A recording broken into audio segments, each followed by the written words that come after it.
Attack on Titan has had an explosive last couple of episodes, and with episode 6, it seems with the reveal of the Warhammer Titan that the last episode has already been outdone. Welcome to the channel. Today we'll be discussing, theorizing, and reviewing episode 6, talking about the Warhammer Titan, the return of Mikasa and the classic cast, but as well the harassment that the staff of Mappa have been getting, and finally, if Eren has truly gone too far with his actions. Let's discuss! Let's get into it like that time Sasha devoured that potato in season 1. To start, what an incredible experience Attack on Titan has been so far. It really goes to show that long-term storytelling and building is paying off for this series. The reveal of the Warhammer Titan is by far one of the most incredible moments I've witnessed in recent anime. Words can't describe how smooth it was, which is a strength of AOT to have their big reveals happen without warning. Think back to some of the best moments of Attack on Titan,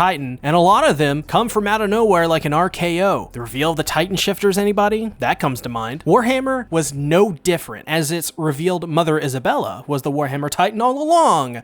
No, but seriously, Willie's sister is the Warhammer Titan, which I theorized was the case in the last video I did. As for her Titan form, it's truly incredible and one of the coolest looking Titans I've seen so far. She is able to use her hardening abilities to create weapons like a giant hammer, swords, and this like really cool armor-like coating around her to protect herself. Besides the Colossal Titan, this to me stands out as one of the more unique Titans, even though its abilities are somewhat simple in theory. It also seems that with this Titan form, she can transform in unique ways previously not seen before. For example, she can burrow herself into the ground, which makes her transformation unlike any other. With the right setup, the Warhammer Titan is likely one of the most devastatingly powerful Titans so far. Imagine the Armor Titan or the Female Titan guarding the Warhammer Titan and then working together.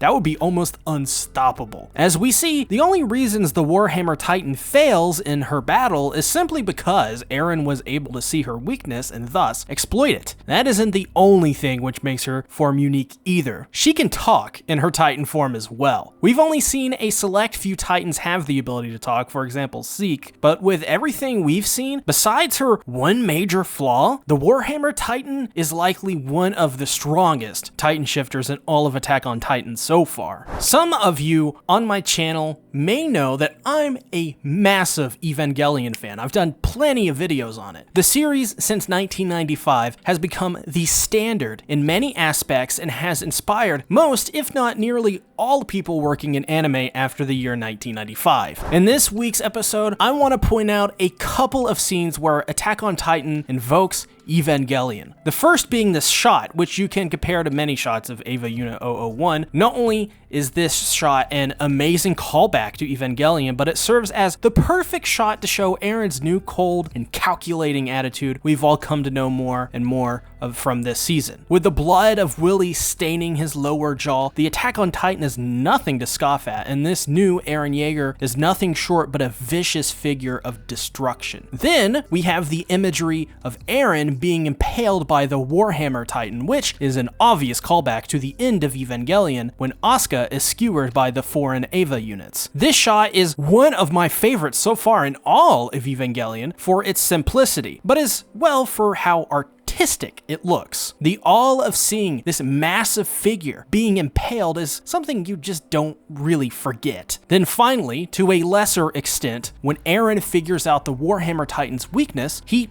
essentially, well, like unplugs her from her power source? Much like how the Eva unit needs power sources to be connected to at all times. This one's a little bit more iffy, but I thought I'd just throw that one in here for fun to see what you guys think. But I think it's important we talk about Willie Tybur, because his death signifies something much deeper. Willie essentially took the stage to act as a sacrifice, as he knew that he was going to die. But most importantly, that he needed to die. His death served as a way to light a fire under Marley to act as he was called, after all, the savior of our kin by many people. But what I think is even more devious is how they plan to use this attack to kill off some of the military officials that are incompetent at their jobs, to put it simply. This is actually very important to the plot, though based on Magath's mortality, we can only guess if he's still alive or dead to enact on this. But essentially, what Willie and Magath planned to do was use this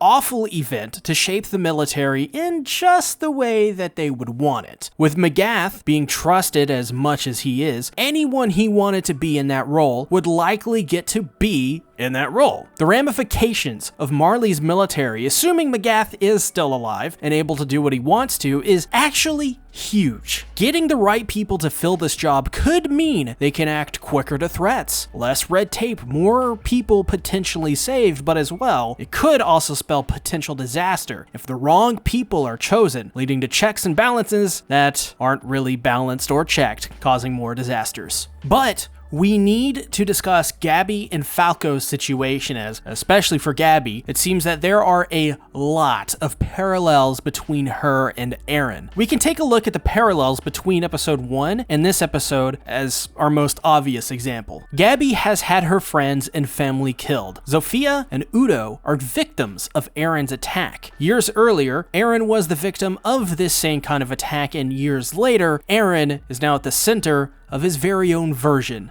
that he's enacting. Eren Yaeger's thirst for revenge, because let's call a spade, Eren wants revenge, and that path of revenge is rearing its ugly head as the monster Marley created, Eren Yaeger, is creating another monster, Gabby. Upon Zofia and Udo dying, Gabby takes to the streets. She wants to fight, and right in front of her, Sasha kills these gate guards. This is just my theory, but to Gabby, she likely doesn't understand why her friends and all these innocent people had to die. Her gritting her teeth and grabbing that rifle, to me, signifies exactly what this path of revenge has done. It's turned this relatively happy-go-lucky girl and Gabby into a person who is willing to take up arms and continue the cycle of revenge. For Falco, I can't imagine it won't be much different. We already saw that Falco resented helping Eren deliver those letters, but now after what Eren has done, I can't expect anything but another monster created from Eren's actions. Udo and Zofia were Falco's friends as well, and with what Reiner said to Eren and the way he did, begging him to kill him right there in front of Falco and his apology, I feel like Falco, just as much as Gabby, is going to be wanting answers for why things had to happen like they did. But I think Falco won't be driven as much towards revenge as Gabby is. We saw this in the scene where Falco is grounded enough to know what he's doing for Gabby, while Gabby, on the other hand, is so dense she can't see that Falco likes him. That kind of innocence may not be a good thing, as it shows Gabby is naive to certain things and not fully matured. Think back to the decisions Reiner made by pushing forward. I fear that Gabby will make that same kind of mistake eventually. Ever since this season began, one question has always been coming up. Where is the main cast? And what do they look like now? Well, in this episode, we finally got our answers as Mikasa, Levi, and the rest show up to bail out Eren and act out their attack on Marley's elite. But what I think gave me the most goosebumps wasn't just Mikasa showing up, even though it did, but the moment when you hear the sounds of the 3D movement gear, the expelling of the gas, the rope that is sent flying, and the impact of metal to wall. This sound effect has become so synonymous to Attack on Titan that once you hear it, you just know what's coming and what it means. I also love that they have become this almost mythical threat to Marley that by the end, when Porco is surrounding them, you just know he's fucked. It's like predators surrounding their prey. What's about to happen is only inevitable. But the most important part of our classic cast finally coming back is what Mikasa has to say to Eren. She's up front with him.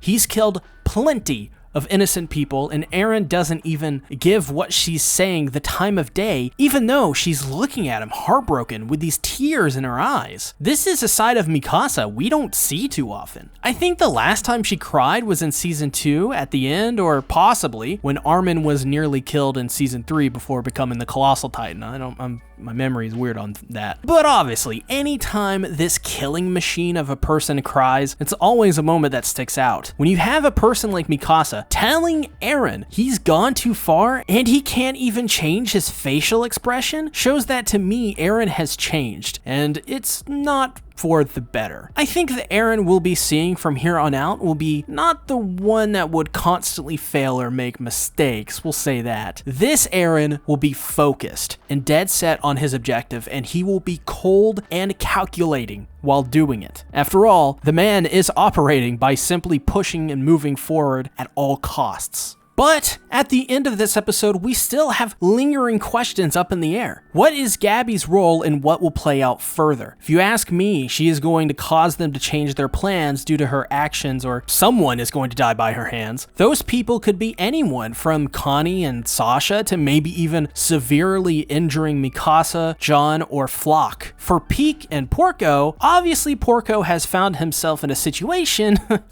but I think it will be Peak who arrives just in time to save Porco from his demise. With Zeke, I find his involvement interesting. I think we may be seeing a showdown between Zeke and Eren finally, which I am 100% all there for. But what has me the most interested is Reiner. What will be his reaction to all of this chaos and destruction Eren has caused? The deaths of the innocents Sophia and Udo, and everything else that Eren has done. What could happen is that I think the split personality problems Reiner has could be sort of sorted out a little bit with what Eren has done. While it may be difficult for Reiner to process what he's done to them, the fact that he is able to witness firsthand what Eren is doing to them and has the ability to help put a stop to it, yeah, I think we may as well be seeing another fight between Reiner and Eren. And the first time that happened, it was kind of awesome. The second time, yeah, I want to see that too.